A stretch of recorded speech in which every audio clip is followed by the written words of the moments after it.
আপনারা সকলেই দেখতেছেন মুরগি হাঁসের ঘরের কি অবস্থা। এই অবস্থার ভিতরে কিভাবে ঘরের কাজ ধরবো, দেখেন পানিতে সবকিছু ডুবে রয়েছে। আসসালামু আলাইকুম ও রহমতুল্লাহি ওবারাকাতু। আশা করি আপনারা সকলে ভালো আছেন। আলহামদুলিল্লাহ রহমত, আমিও ভালো আছি। আমি আপনাদেরকে আজকে দেখাবো যে আমার মুরগি হাঁসের ঘরের অবস্থাটা কি, আমি এই অবস্থায় কিভাবে মুরগি হাঁসের ঘরের কাজ ধরবো। দেখেন ভাই, আপনাদেরকে একটা ভিডিওতে আমি বলছিলাম যে মুরগি হাঁসের ঘরের কাজ ধরবো, কিন্তু ভাই দেখেন বৃষ্টি তো আর আমাদের এলাকাতে থামাথামি নাই, তখন কিভাবে কাজ ধরবো। তো তার জন্য আজকে সকালে সর্বপ্রথম যাই মুরগি হাঁসের একটু খাবার দিলাম। জানেন তো আমি সবসময় আমার হাতে খাবার দিতে আমার ভালো লাগে, তো আলহামদুলিল্লাহ আমার কাছে ভালো লাগে।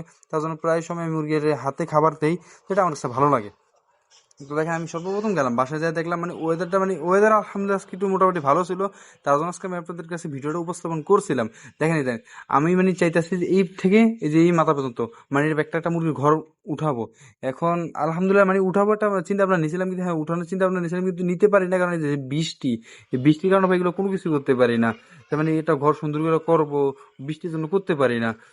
তো কি করবো ভাই, পরিপূর্ণ খরা না দান পর্যন্ত ভাই মুরগি হাঁসের ঘরের কাজ ধরতে পারবো না। যা আল্লাহ যা করে ভালোর জন্যই করে। ভাই মুরগি হাঁস কিন্তু অসুস্থ হয়ে যায়। আপনার সকলে দোয়া করবেন। যেমন দেখেন এই দুইটা হাঁস কিন্তু আমার কাছে আলহামদুলিল্লাহ ভালো লাগে। দুইটা হাঁস আমার কাছে আলহামদুলিল্লাহ ভালো লাগে, কিন্তু জানি না আপনাদের কাছে কিরকম লাগে। এগুলো করে চীনা হাঁস আমাদের এলাকায়। আর দেখেন এইগুলো হচ্ছে আমার এই যে সবগুলো মুরগিগুলো যারা আমি জানা তো সবসময় মুরগিগুলো খাবার দিলে মুরগিগুলো সবসময় আমার সামনে চলে আসে। আর আমি দেখেন এই যে কি বলবো আপনাদেরকে ভাই, আমার মাথা কিছু কাজ করে না। আমি প্যাকের জন্য আমার কি একটা প্যাকের জন্য আমার একেবারে কিছু ভালো লাগে না। যেমন দেখেন সব কিছু গাড়ি হয়েছে, এতে কিভাবে করবো। দেখেন এই যে ওয়েদারটা কিরকম খারাপ, দেখেন এই যে এদিকে পানি জমে রয়েছে, তারপর এই সাইডে পানি, এগুলো কিভাবে কাজ করবো মাথা